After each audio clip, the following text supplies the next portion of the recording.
All right. Let's see if you can hear me. Yes, no, maybe. Sound check is cleared. All right. I might have to take my glasses off. Look at that.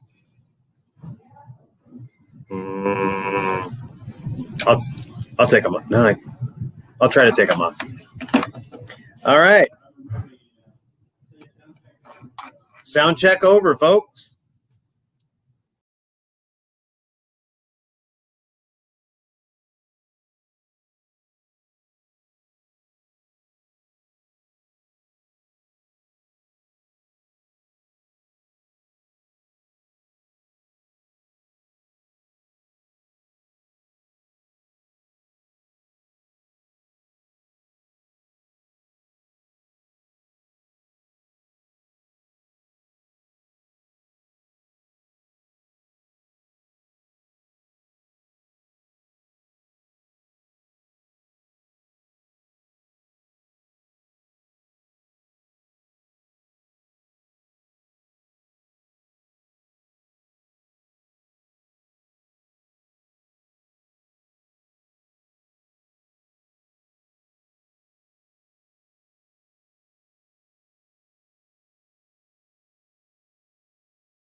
Hey, What's up? what's up, Internetiverse? Long time no see. It's the Claudcast, episode 655, broadcasting live here at Bacchus Kitchen. I mean, you can see the sign behind me. That's authentic. That's production value right there.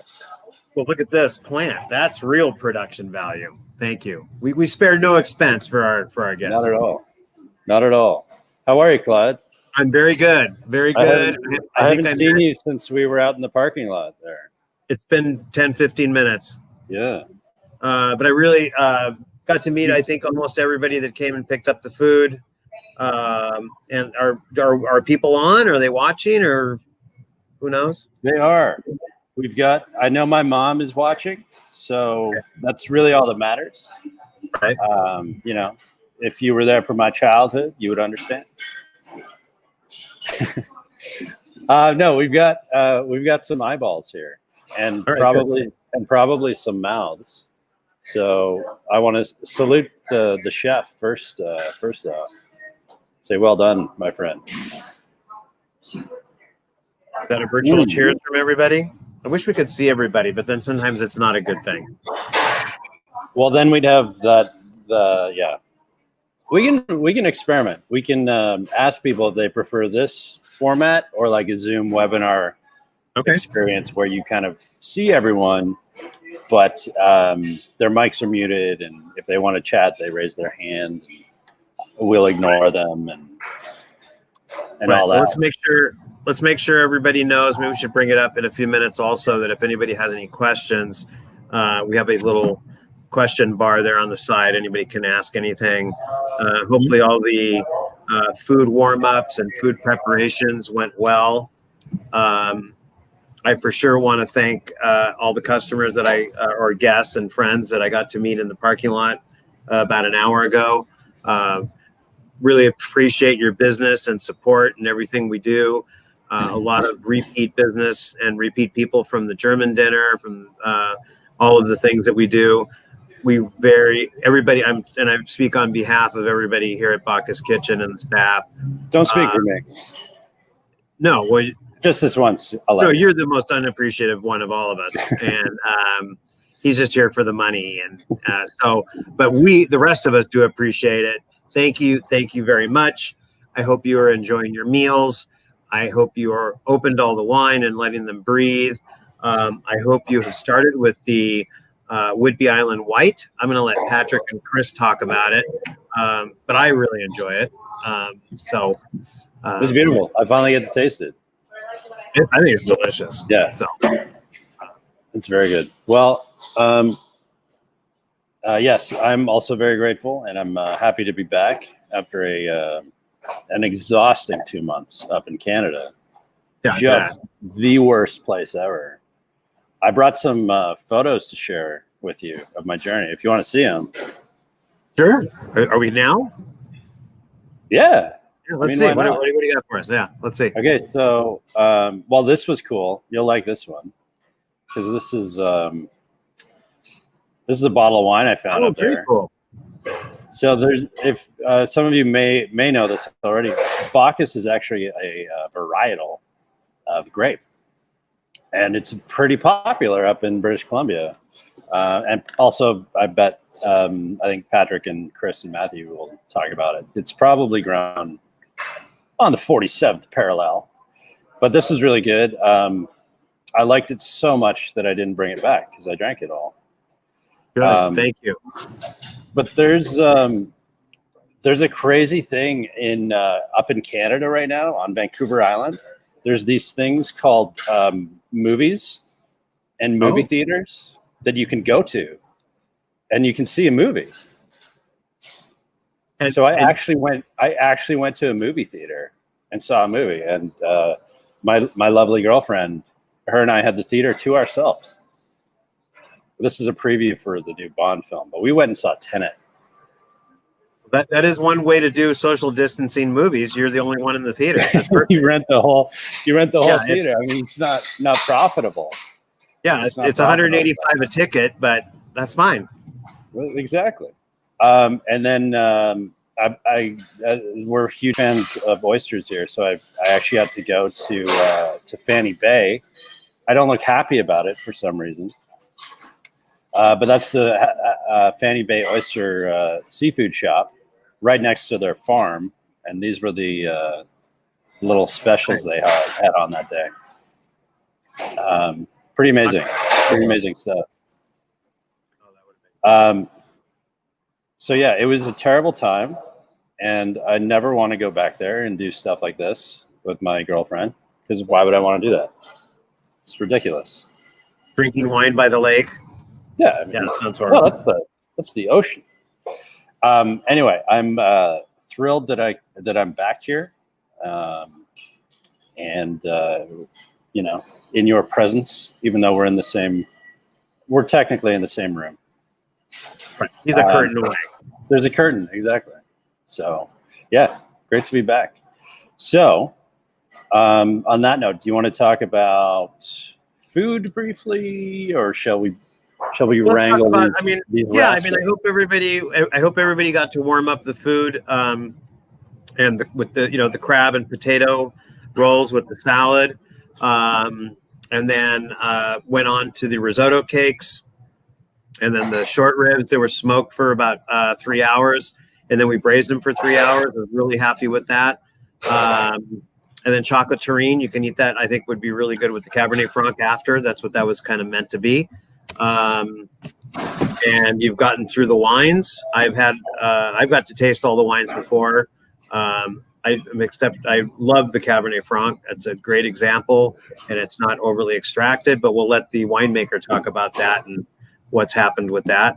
I'm anxious to get Patrick and Chris on and have them explain what the 47th parallel is, and what we can look forward from them in the future. And they can talk. And let's not forget to have Patrick and Chris also talk about the sparkling wine that we were treating people to when they walked up in a Dixie cup. And I love that most people were fine with driving away with it in their car. I think our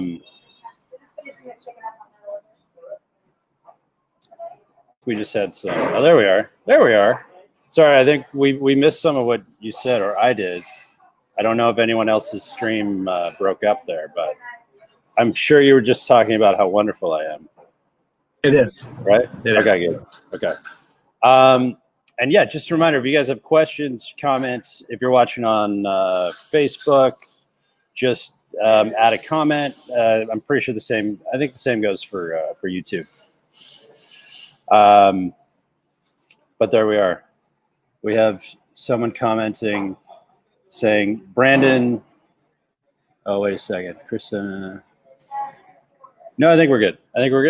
All right. So I'm going to add these dashing young gentlemen who own this wonderful company, 47 Parallel Wines.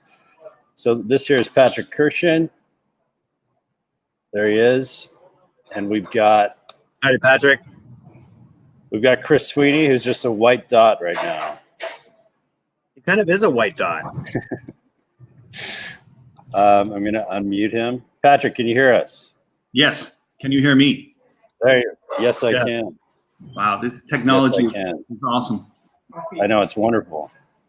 I'm going to work on I'm going to work on adding Chris in here. If you guys want to take over the convo, I'll be right back. Okay. Okay, cool.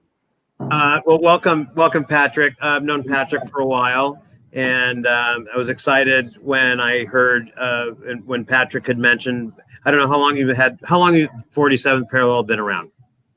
We started selling wine, I believe, like the beginning of November of 2019. Really good timing to start a business. Yeah. Well, we're here to help. We're trying. Yeah. We're trying. It's great. Right. So you've been in business for how many years? Oh, about 8 months.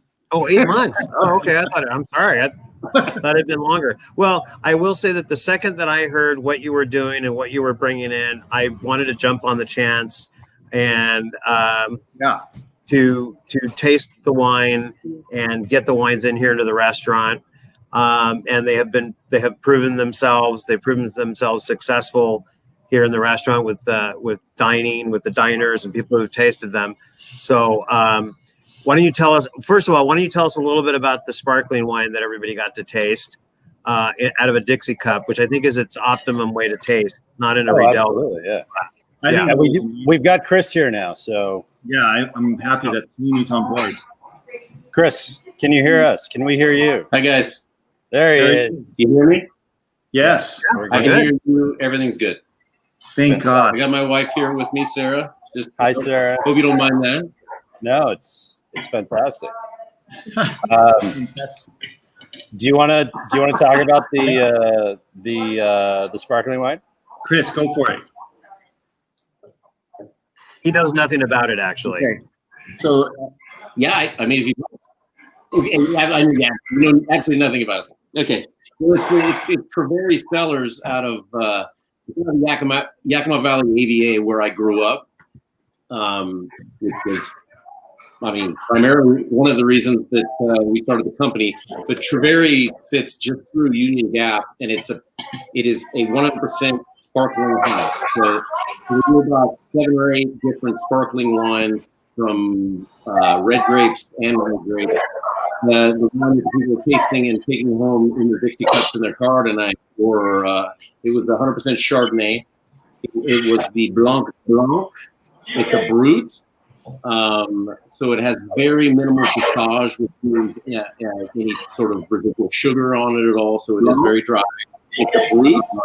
And I think it's a beautiful wine. I think it's a great expression out of the Yakima Valley of the great varietal, as well as the expression of the terroir. So we thought it might be a nice little kind of little gift to those people coming by and picking up their food and joining us for this awesome event. And it's got to taste better in a glass. Or maybe not. Maybe it was meant to be drinking out of a sippy cup like that. Well, initially, Christian Reed, the winemaker, thought that it would be a straw-drunk sparkling wine, but it turns out it's evolved, and I think a glass is probably the most appropriate. Next time we'll all sit on the patio and have a drink a bottle of it in a glass. Imagine the good old days. So, just give us a little background on yes, you grew up in the Yakima Valley. Why have you chosen that specific area to really dive into as a company? Well, I don't think the mission statement necessarily is that the company's going to be all about the Yakima Valley. I mean, I did grow up there, so I have a lot of connections to people. Right. And as a result, when Patrick and I went up last July in 2019, driving around in a little topless Jeep and just rolling up unannounced to the wineries and saying, we'd like to taste your wine and maybe distribute it, import it to California and distribute it. Everyone was basically just going, wow, you're from here. No one shows interest in California because of the predominance of the California and Central wines. And I mean, I had this idea with Patrick. We had tossed it back and forth for probably 5 years ago, and I had been going up there and picking up some wines and making connections. And I was just a server in his restaurant Crossings in South Pasadena. And then the idea just started to evolve, and it just gradually, everything just kind of just fell right into place. And we knew when we went up, I mean, I don't want to speak for Patrick. We knew based on the reception to our idea and our business model that it was going to fly. And we're just thrilled that given, the initial success of the company before COVID, and then when COVID hit, everything came to a standstill. And now we're somehow finding opportunities, and I think it really is a testament to the foundation of what we wanted to build, which is a very, very integral kind of cottage industry, family-oriented distribution company.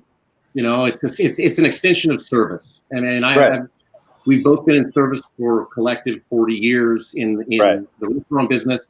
I mean, I was a waiter before I even went. I went in the Marine Corps, and then I moved there. got out, went right back into the restaurants while I was going through college. And this is the natural progression for me. And I think Patrick as well.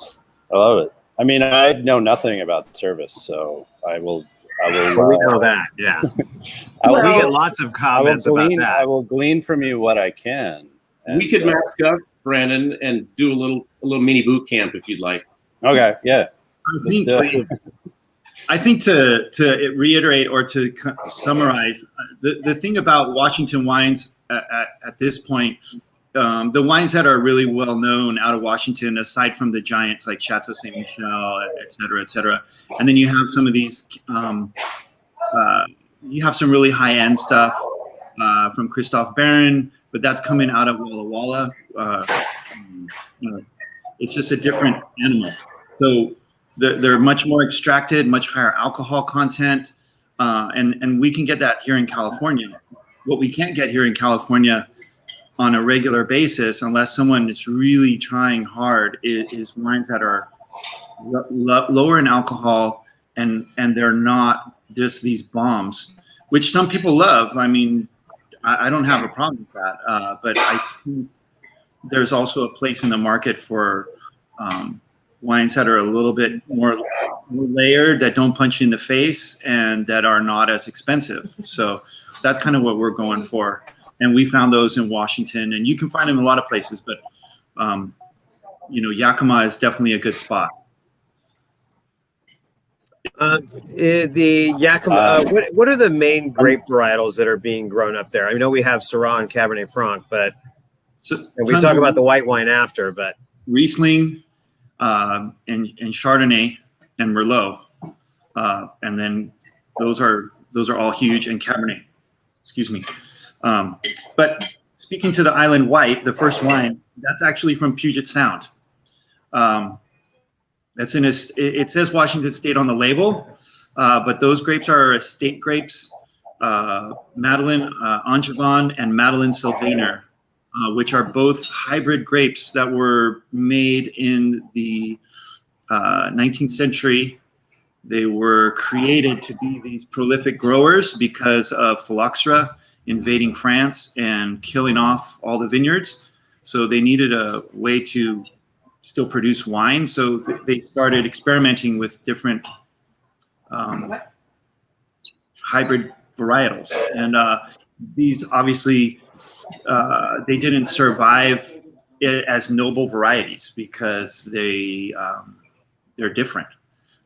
But they grow really well in certain areas of the world, like British Columbia, Puget Sound, Denmark, still grown in France, and it's just a really for us. And I was really excited when Claude liked the wines because it's just different, and it's something that you don't find every day, and you don't.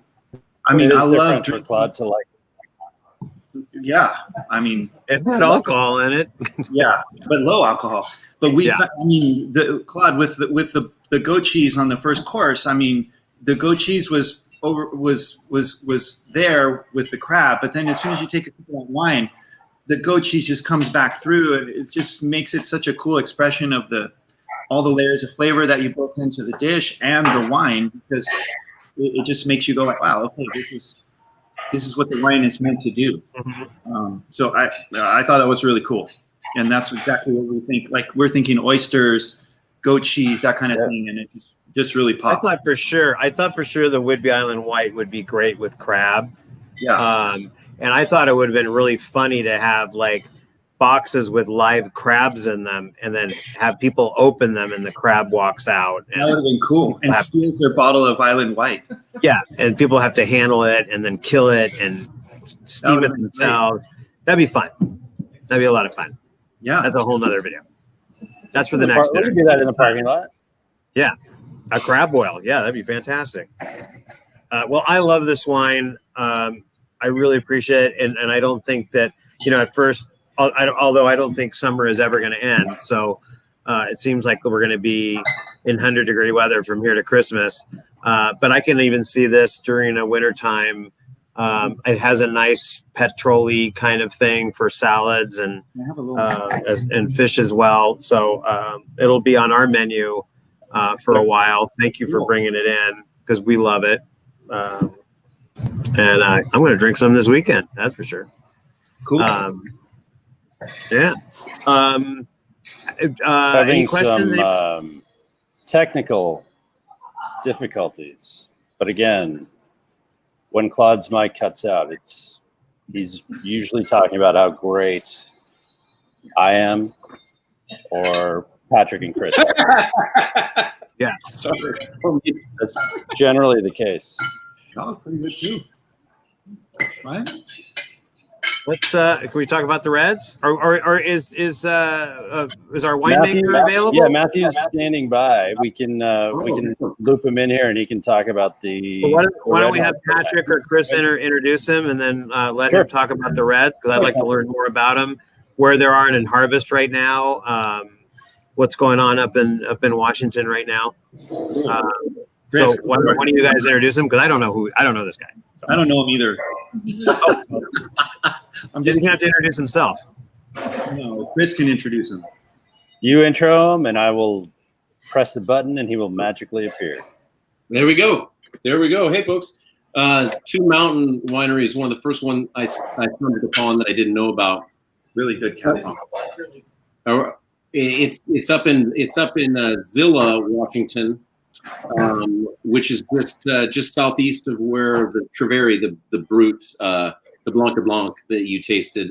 I knew winemaker Tony Harrelson from childhood, and he gave me the lead to go check out Two Mountain. And it turns out it's just this incredible family. The Ron brothers, Patrick and Matthew, and they've been growing in the valley for decades now. I mean, the last I heard, I think it was 40 plus years of growing, agriculture. Tons of apples come out of Yakima Valley, and then they converted over to growing wine grapes. And they produce, I'm saying, 7 or 8 different varietals. Most of their food is estate grown. What you're getting is estate grown Syrah today, and the Cabernet Franc. Great expressions, very different from what you're getting from the Cab Franc out of the Loire Valley. A little more extraction on the wine. As well as the Syrah. And the Syrah is pretty cool. I guess I'm supposed to be introducing Matt Ron, our guest here, but I'll let him, elucidate more. No, he says you're doing great. Oh, okay. No, I'm kidding. I'm wrong. I guess I'm this. Yeah, okay. Trying to play the star pupil here. Anyways, everyone, I want you to meet one of our favorite guys that we work with. These guys respond immediately. They are a family. They know everyone in the valley. And we are so proud to be sharing Matt and Patrick Ron's wines with you. So here is the chill master, Matt Ron. He looks way too uptight. Yeah. Sorry. Hey guys, what's up, brother? How you doing, man? I think we should just roll with what you're talking about with this stuff. I think that works.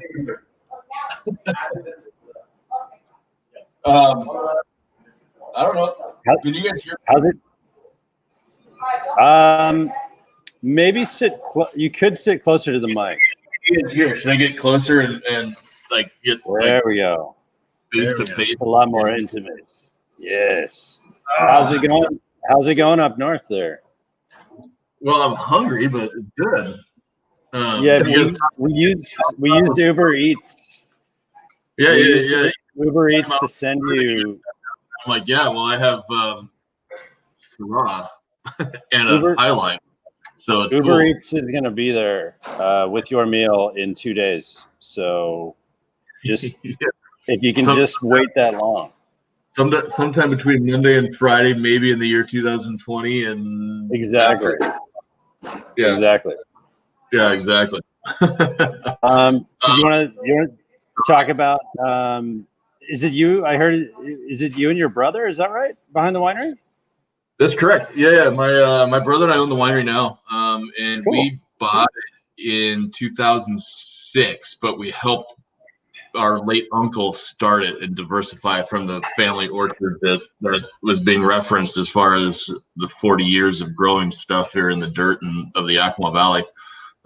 So we've had it for a minute now, and we've kind of grown it from I don't know where we were when we bought it, 1,000 cases or something, and we're a bit more than that now. But one of the things that sets us apart and what we like and why we like working with the boys at 47th is, they know food, and they know good stuff, right? And we firmly believe that grapes are what actually in the bottle. It's not wine, and so to us it's grapes and personality, and so we grow everything. We're completely vertical, 100% estate fruit, and actually we just became certified sustainable about a month ago. We're the first ones in Washington become certified sustainable by Lodi standards, so we're kind of amped about that. My dog's in the background. I just became certified sustainable as well, and I didn't mean to be.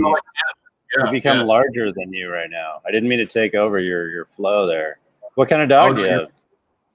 Black Lab, and he's giving us background music over here. He's the piano player.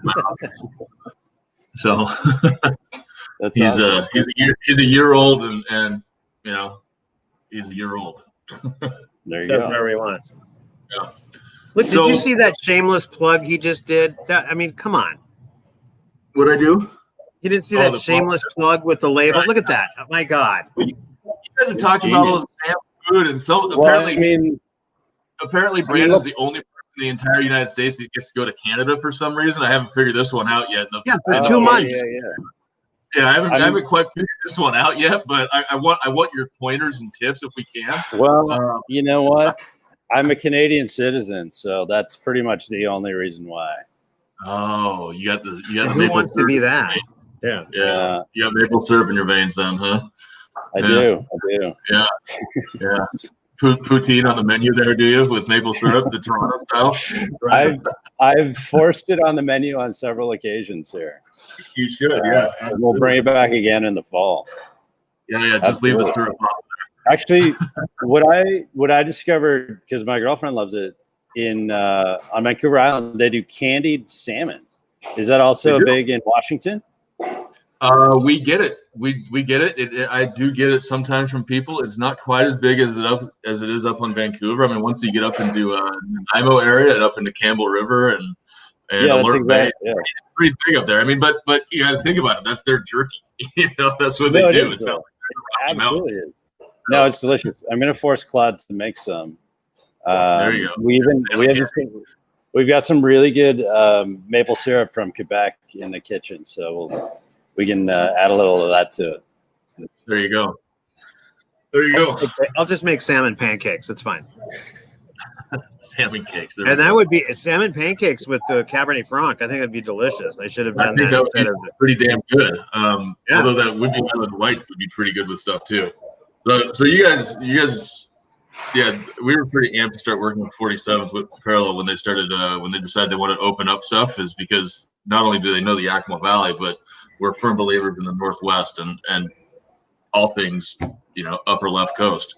So it's pretty rad in that situation. Nice. I just want to take a quick moment to remind everyone, if you have comments and questions, you can go right to, I'm going to steal focus here.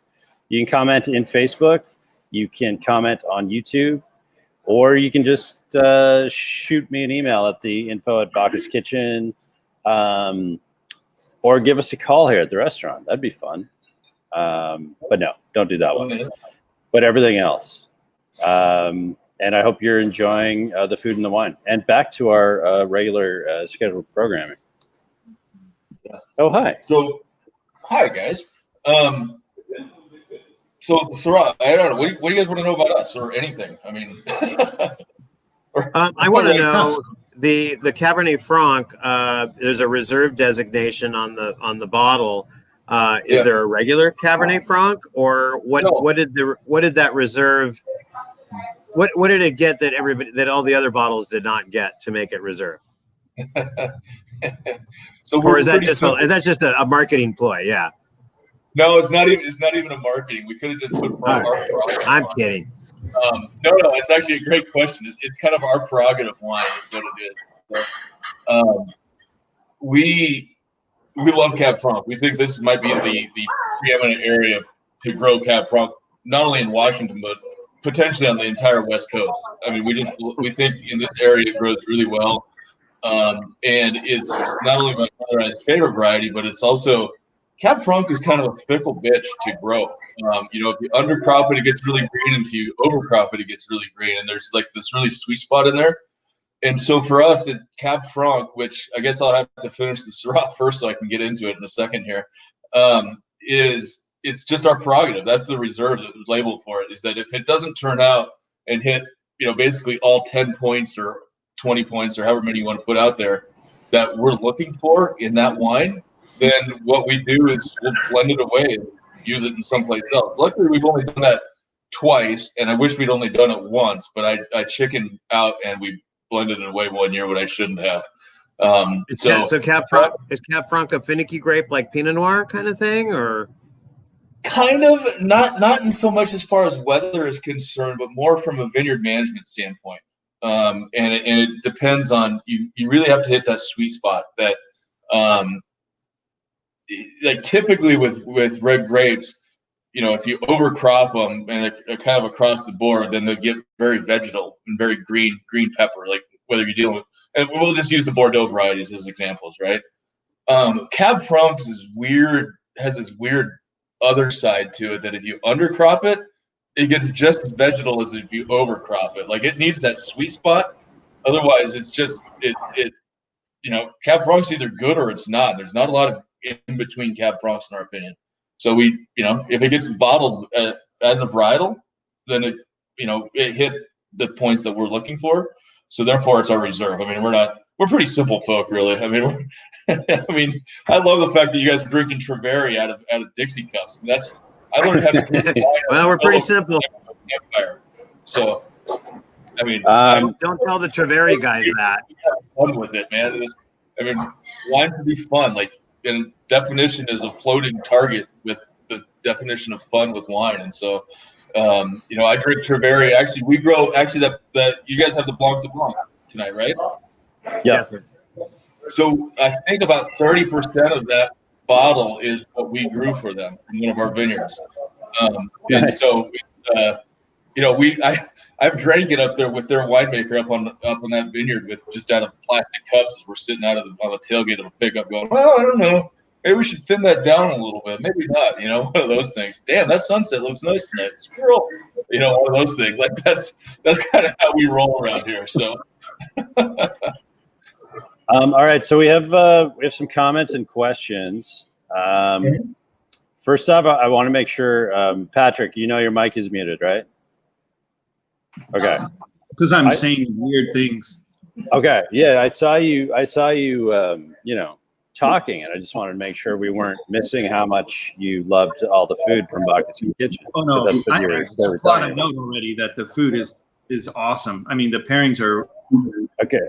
I just muted your mic because I don't want you talking to Claude anymore, commenting and Matt's hungry, and we're talking about food. That's okay. And his food's going to show up. His meal is on the way. It's on the way. Okay, I'll go to Pizza Hut here in an hour. Wow. All right. Okay, it'll be better than ours. I'm kidding. I'm messing with you.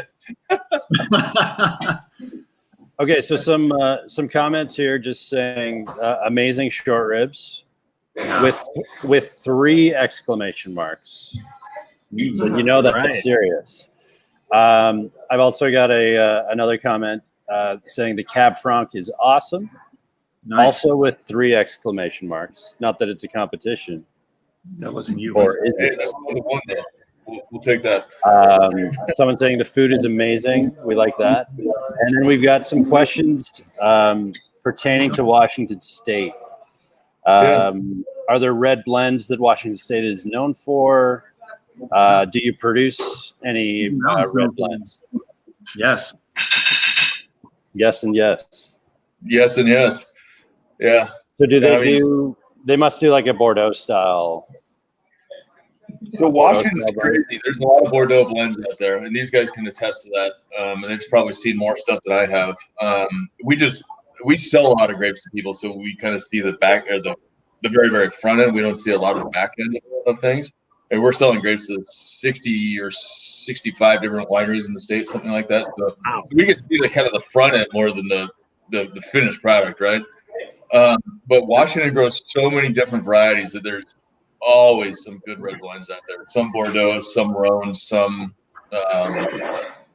Spanish now, some Italian. It doesn't matter. But these guys can attest to it better than I can probably. There's Matt. May I interject here? Isn't there up to 80 varietals in the Yakima Valley? I mean, we've seen how many? 80. Maybe. A lot of varietals. No, I've seen every noble varietal. I've seen the Italian varietals. I've seen the Spanish varietals. One of our labels is all Spanish varietals. He's from Ribera del Duero. I mean, as far as the white wine is concerned, all of those crisp, once again, 47 parallel, but the parallels above Loire Valley up through Burgundy, which is the 47 parallel. Up above that, all those varietals. I mean, I'm talking off the cuff here as far as 80, but you're close. You're close. I know you're talking about Javier, selling right? all those niche markets for different. But I've tasted. Yeah, you're talking about Javier, I think, from Ribera, right? Javier. Oh yeah, Javier's killer. Yeah, killer. Yeah, we grow grapes for him too. Yes. So, yeah. In fact, he just bought a vineyard last year that we managed for him, so we're pretty intimately knowledgeable about his stuff. I don't know if there's a full 80 in the valley. There might be, but I think that I'm pretty comfortable saying about 65. I mean, we individually have 35 or 37 varieties in the ground, either in vineyards that we've owned, leased, or managed for people. But yeah, there's a lot. I mean, this is kind of a little unicorn of an area. I mean, you can grow almost anything you want. I mean, and we're not unique in this situation, but we have varieties from Portugal, ranging and then all the way back up into Austria and Germany, and everywhere in between. So, what is the largest produced? What is produced the most in the? What are the top three? What are the top three? Reds or whites? No, just top three. In the valley, it would be probably still Cab Merlot, Chardonnay. I think maybe Riesling would be it, but Syrah. I think it's an easier one to say that the top five would be Cab Merlot, Syrah, Chardonnay, and Riesling. Because I'm not that third one kind of fluctuates based off of what market trends are doing. But those are pretty standard five right there. And what? So under this label, what do you have? Because we have the Cab Franc and the Syrah that we're drinking tonight. But thank you very much. No, they're fantastic, dude. Really, really great wines. So what else under that label, or how many other labels do you have? Well, we just have the 1-2 Mountain label. Okay. We have 3 tiers of the label, though. We have what you guys have. The kind of the core label, and then we have a wine club level, and then we have the reserve level, the reserve if you want. I don't know, whatever you want to call it. But on this core white label, we have, it might be easier to Syrah, Cab Franc, Chardonnay, Riesling, Merlot, Cab Sauv, 2 red blends, Lemberger, otherwise known as Blaufränkisch, in the awesome. Nice. What's that? The Lemberger is killer. I mean, come on, Patrick. Why are you hiding out on us, dude? I only had 2 bottles. So they sent us 2 tasters, man. I can't. And I'm gonna call Matt myself. Forget you. I want my Blaufränkisch. Hey, Matt. One word to say is Blaufränkisch. Lemberger. Yeah, Blaufränkisch. It's really good. Yeah. I'm trying to think what else. Sauvignon Blanc is one that we do also now. It's a new one to the lineup. These guys haven't even seen it, I don't think. No. Don't show it to them. Just bring it right to Yeah. Just go direct. Stop it. We're starting we're starting our own wine company called 49th Parallel. They already did. The 9-0. Have fun at Prince right. Rupert, will you? Prince Rupert's great this time of year. It really is. It really is. Yeah. Said no one ever. Sorry. One more. There's another question here. What white wines are produced east of the Cascades? I don't know if that geography makes sense to you, because it doesn't to me. It makes great sense. And guys, I if you guys want to answer, go for it. But I mean, I could just tell you, like, the better question is almost what varieties don't grow east of the Cascades. So, I mean, Washington's kind of this weird unicorn of an area because we have 2 mountain ranges between us and the ocean, so we don't get the growing season rain. I mean, in fact, where I'm sitting right now, we only get about 6.5 inches of precipitation a year. Does this map do anything? Probably not. Like 36, right? What's that? Does this map help at all? It helps a lot. No. So that big, the thing that says the Cascade Mountains there, and then on the far left side, the Olympic Mountains, those things stop just about every drop of rain that wants to come in from the ocean. And so, like where we are, we only get about, like I said, somewhere between 6 and 7 inches of precipitation a year, and very, very little during the growing season. And without getting completely geeky and you know, really kind of out over some skis, maybe basically we're in the rain shadow effect, but we have irrigation capabilities. So it allows us to be able to grow things and grow a lot of different varieties all together based off of what their growing characteristics are. We can regulate and manage what their growing characteristics are based off of irrigation and what the weather is doing. And so, like, for instance, like in our vineyard, we have Riesling, and it grows 8 feet from that Syrah that you guys are tasting tonight. And very few places in the world have Riesling and Syrah in the same vineyard, much less the same region, much less 8 feet from each other. But like the valley here has Riesling, Chenin Blanc, Chardonnay, Sauvignon Blanc, Picpoul, Grenache Blanc. You're growing Picpoul? I'm not. I wish I was because I love it, but it's in the valley. Marsanne, Roussanne. I mean, you can go down the list until you start getting to either the hybrids or the really cool weather stuff. Like, I mean, I didn't even know if some Madeline Angevine grown in the valley, but most of that's grown in the Puget Sound, which is where like Whidbey Island winery is, right? I mean, and they grow some really nice stuff over there. But Matt, sorry to interrupt you. Greg, when you were talking about rain shadows, it's so cool, and to me, it blew my mind. And I grew up in the Yakima Valley, left there in '88 after high school. But it blew my mind when I had a long conversation with Gregory Ossenbach out of Whidbey Island Winery. He's out of Langley, which is in the southeast of Whidbey Island. Apparently, they get less rain than you do in Yakima. Because they're in the rain shadow of the Olympic Mountains, and that totally shocked me.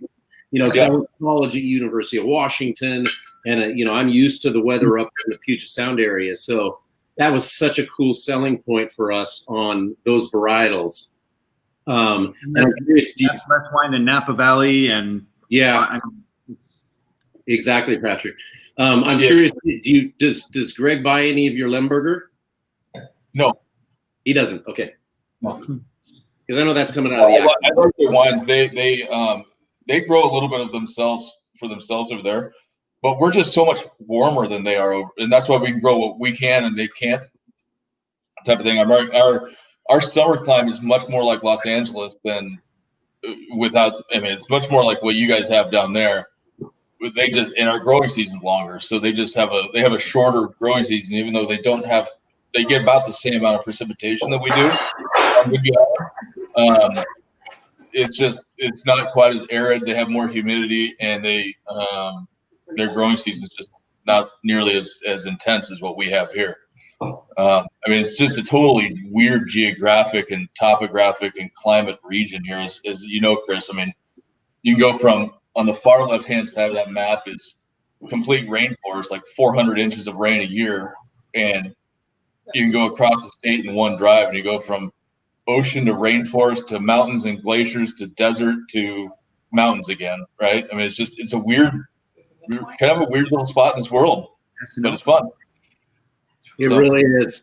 My wife just brought up to me that a few years back we were driving over Mount Rainier over Paradise, and it was August, and we put our swimsuits on and had a snowball fight at the summit of Mount Rainier. Yeah, Chinook Pass there. What's that? Chinook Pass. Or Paradise. And then you go through over to Paradise, and it's just this summer gorgeous alpine lakes, and it really is one of the most diverse states. I have photos of that trip actually that I was Is this an awkward time for me to tell you that I've been following you for years? Yeah, exactly. I was gonna share them. I don't doubt any of those I comments. don't either. That's actually it's the same. This was actually where I got that photo from. So, I think I can see them in the distance back there. I'm sorry you had to find out this way. There it is. Anyway, I think we're gonna wrap this up. I did want to mention this important or display this lovely info. If people want to purchase wine from tonight, just get in touch with us. I'll email everyone tomorrow or on Monday.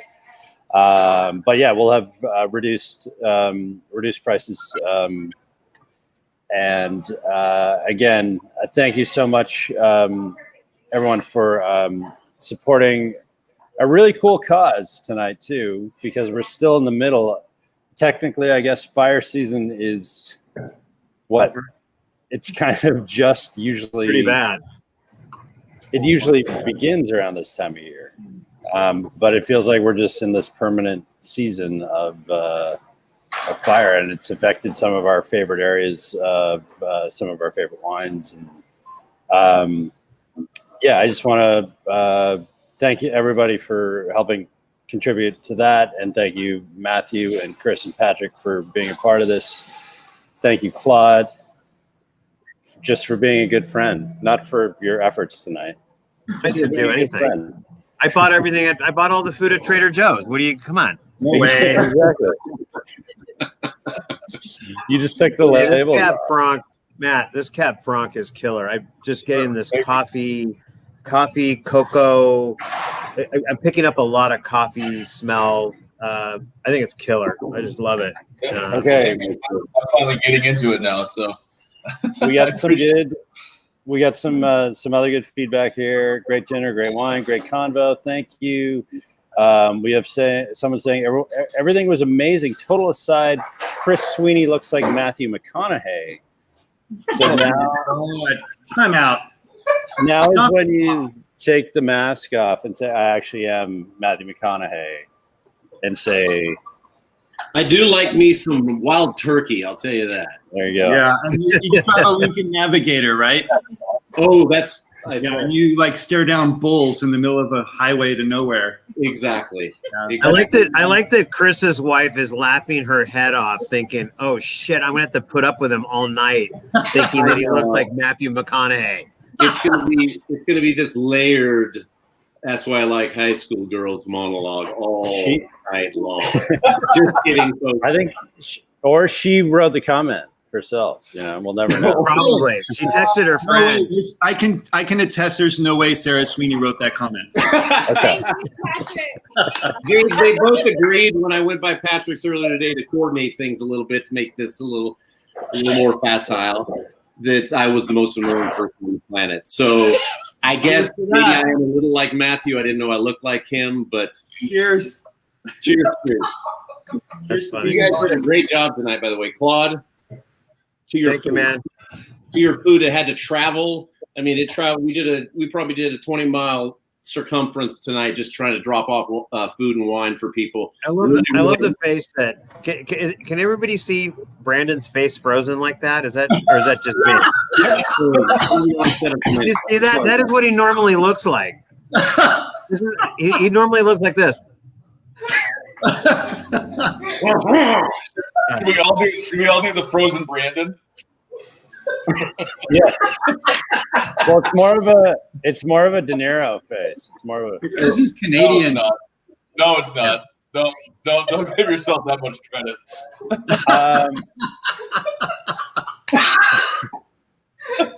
This is great, Matt.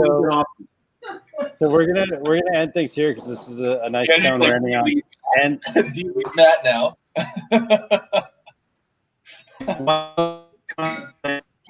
Now you sound like a bot. What was that? Now look at it. He's like, Okay, Matt. What's his name? Brandon. You're done, dude. Yeah, I think apparently. he's pausing himself on those looks and matter. Yeah. He might be. Yeah. Matthew, thank you very much, man. everything. Thank you very much. Thank you, guys. That was awesome. Thank you guys very Thank you, much for everybody. everything. I appreciate Thanks it. for I all can't you wait guys to up there that we can't down see. to LA. See y'all. Yeah. Take care, bro. We'll see you on the other side. Yeah, absolutely. Say hi to Miss Barron. That's a hell of a song. Yeah, I'll say hi to my brother. All right. We're gonna test them.